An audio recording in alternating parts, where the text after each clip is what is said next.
დღეს მზია არის ჩვენი მაგალითი. აი რასაც უყურებთ მზიას, როგორ უნდა იყოს სუსტი. ჩვენ ვყავს ერთ-ერთი პოლიციელი გებუაძე ნაზი არსება სამწუხაროდ, როგორ უნდა დაიცვას თუ ყავს ცოლი და მომავალი შვილი.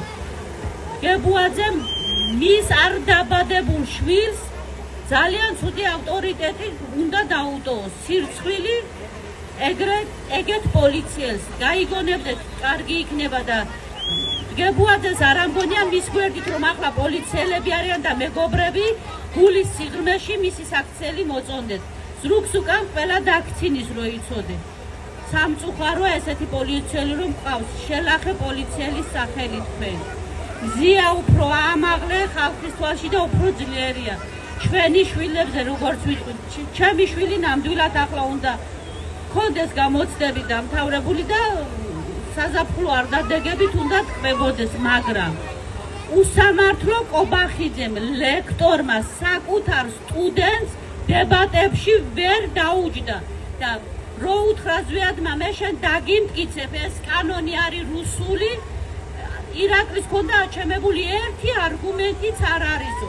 ზვიადმა უთხრა რომ 197 გვერდი არგუმენტი მაქვსო და ვერ დაუჯდა დებატებში საკუთარ სტუდენტს. სირცხვილი კობახიძე, შენ ხარ ყველაზე დიდი დამნაშავე ამ ქვეყანაში, შენ უნდა იდიდე ციხეში. როგორ შეიძლება ესეთი პატარა ბიჭები გამოკეტო? თან ყოველ კვირაში მოწოდება გქონდეს პოლიციელებზე, რომ დასაძვნეს ბავშვები. ყველა მის გამოსვლაში არის მოწოდება, რომ უნდა დაისაჯონ ეს მართლა პატრიოტი ბავშვები. სირცხვილია ეგეთი მთავრობა რომ ყავს ჩვენ. აი ძალიან სირცხვილი, არ შეიძლება ჩვენი ქვეყანა ასე ძლივს გამოუგლიჯოთ რუსეთს ხელიდან და ასე იოლად და ასე ლანგრით მირთმეული არასდროს ქონია რუსეთს ჩვენი ქვეყანა. აი დღეს ჭირს ეს ჩვენ.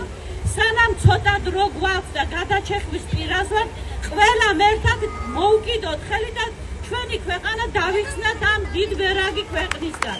ძალა ერთობაშია, გაუმარჯოთ, გამოუკიდებელ და ერთიან საქართველოს.